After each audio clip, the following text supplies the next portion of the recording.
ተመልከት ቅድም ምን ተባብና the apparent weight of the body and the real weight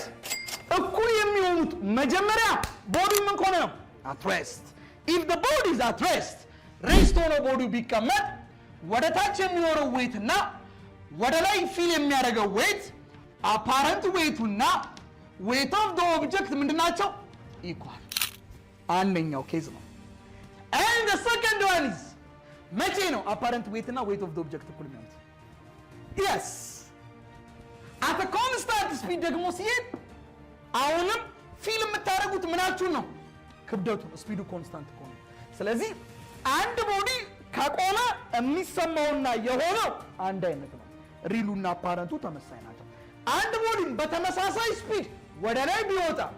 በተመሳሳይ ፍጥነት ወደ ታች ቢወርድ አሁንም ፊል የሚያደርገውና የሆነው አንድ አይነት